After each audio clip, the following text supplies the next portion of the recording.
Em nosso estudo de hoje está no Evangelho de Marcos, capítulo 1, versículo 24. Ah, que temos contigo, Jesus Nazareno? Vieste destruir-nos? Bem sei quem és, o Santo de Deus. Emmanuel comenta na lição 144 do livro Caminho, Verdade e Vida: que temos com Cristo? Grande erro supor que o Divino Mestre houvesse terminado o serviço ativo no Calvário. Jesus continua caminhando em todas as direções do mundo e seu Evangelho Redentor vai triunfando palmo a palmo no terreno dos corações. Semelhante circunstância deve ser lembrada porque também os espíritos maléficos tentam repelir o Senhor diariamente. Refere-se o evangelista a entidades perversas que se assenhoreavam do corpo da criatura. Entretanto, essas inteligências infernais prosseguem dominando vastos organismos do mundo. Na edificação da política, erguida para manter os princípios da ordem divina, surgem sob os nomes de discórdia e tirania. No comércio, formado para estabelecer a fraternidade, aparece com os apelidos de ambição e egoísmo. E nas religiões e nas ciências, organizações sagradas do progresso universal, acodem pelas denominações de orgulho, vaidade, dogmatismo e intolerância sectária. Não somente o corpo da criatura humana padece a obsessão de espíritos perversos. Os agrupamentos e instituições dos homens sofrem muito mais. E quando Jesus se aproxima com o Evangelho, pessoas e organizações indagam com pressa: que temos com Cristo? Que temos a ver com a vida espiritual? É preciso permanecer vigilante à frente de tais sutilezas, porquanto o adversário vai penetrando também os círculos do espiritismo evangélico, vestido nas túnicas brilhantes da falsa ciência.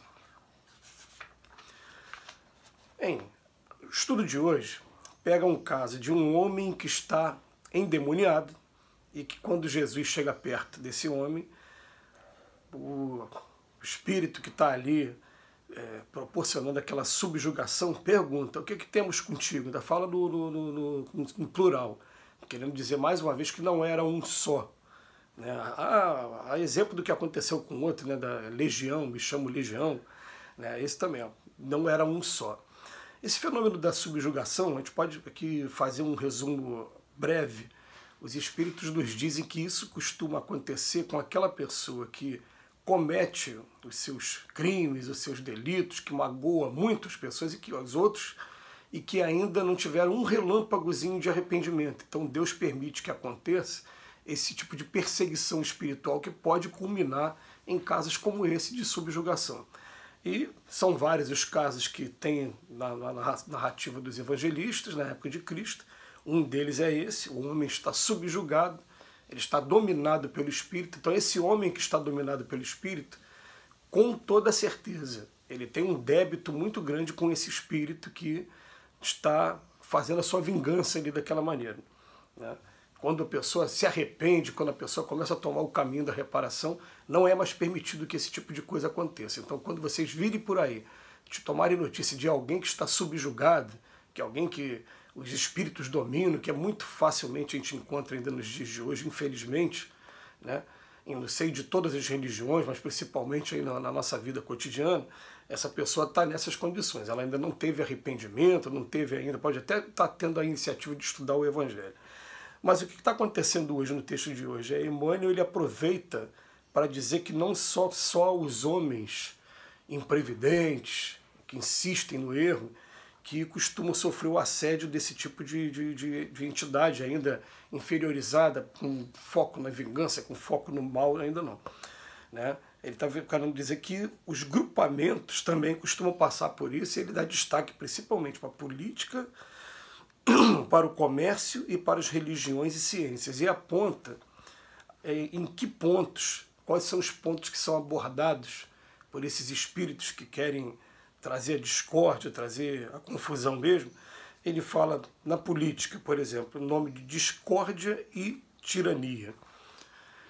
Esse assunto, para o ano que a gente está vivendo, ele é perfeito, porque nós estamos vivendo nos últimos 4 anos momentos de intolerância jamais vistos. Momentos que foram estimulados, sim, pelos personagens, de dessa vez, sem respeito nenhum, acusar o outro mesmo, ofender o outro, que pensa diferente da sua opinião. E aí o que está acontecendo? A gente tem informações o tempo todo de que o cenário espiritual que está se formando para o que vai acontecer esse ano são de espíritos que eles, na verdade, eles não estão nem aí para qual é o candidato que você aprova ou não.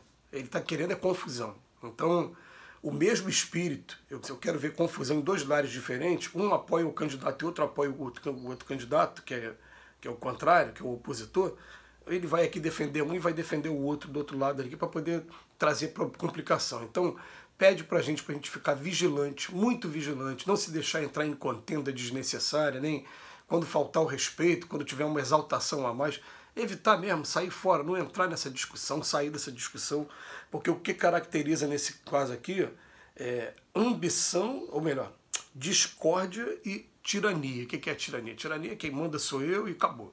Né? É aquela pessoa que tem autoridade na mão. Quando ele vai falar do comércio, ele vem falar também ambição e egoísmo. A gente lembra que no livro dos Espíritos fala é errado eu buscar riqueza? Não, desde que ela, primeiro requisito, ela não seja em detrimento, em prejuízo de outro.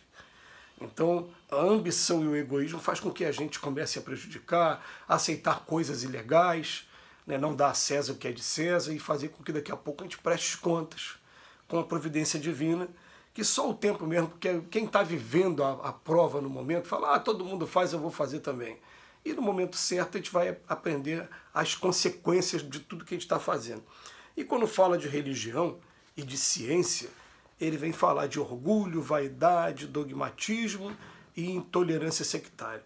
A gente pega orgulho e vaidade e aplica principalmente para a ciência. Já o dogmatismo e a intolerância sectária pode ser um pouquinho para a ciência também, mas a maioria das vezes para a religião. Qual é o problema, né? É você estabelecer os seus dogmas, que são essas verdades absolutas que ninguém pode contestar, que cada religião vai ter a sua, e pregar ao mesmo tempo a intolerância com quem pensa de maneira diferenciada de você. Essas são as maneiras que esses espíritos perversos, eles acham de atacar cada um de nós.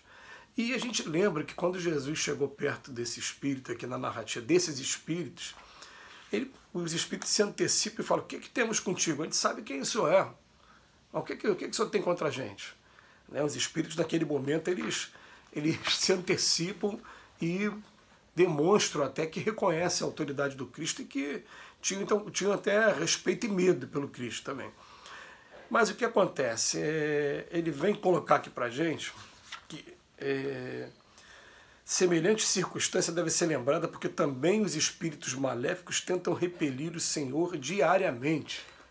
Eles sabem que aquilo ali é errado, mas eles estão determinados a fazer aquilo por algum motivo, seja por motivo de vingança, seja por motivo de também, às vezes pelo prazer de estar contrário a uma determinada fé. Eu não guardo não quero que ninguém descubra a cura dessa doença aqui. Porque essa doença tá servindo para mim, está me ajudando muito aqui a me vingar dos meus inimigos aqui. Ou então, não só dessa maneira, mas também, principalmente, fazendo com que a gente se feche com relação às outras opiniões e, dessa maneira, não aprenda nunca a amar o próximo como a si mesmo. Porque o aprendizado no final vai ser a gente amando todo mundo, independente da religião, independente de credo, e ajudando a todo mundo no progresso, né? Vai ser o aprendizado final para cada um de nós. Então ele termina aqui dizendo para a gente o seguinte, é preciso permanecer vigilante à frente de tais sutilezas, porquanto o adversário vai penetrando também os círculos do espiritismo evangélico, vestido nas túnicas brilhantes da falsa ciência. Ele fala da ciência, da falsa ciência, né, das túnicas brilhantes, que a gente começa a achar que conhece muito, porque está falando de perispírito, tudo bem, mas também tem um probleminha, né? Ele vem falando aqui nos círculos do espiritismo, é quando a gente começa a ficar incompatível com respeitar outras religiões, respeitar outros centros de reunião. Fala, por quê? Por que essa coisa? Quanto mais espírita eu sou de verdade, mais eu estou convicto da realidade das coisas, e ao mesmo tempo respeitando todo mundo, deixando todo mundo seguir a religião que quiser, seguir o conceito científico que quiser. A gente precisa aprender a trazer o amor para dentro da gente, se precaver de situações como essa. Que Jesus nos abençoe hoje e sempre.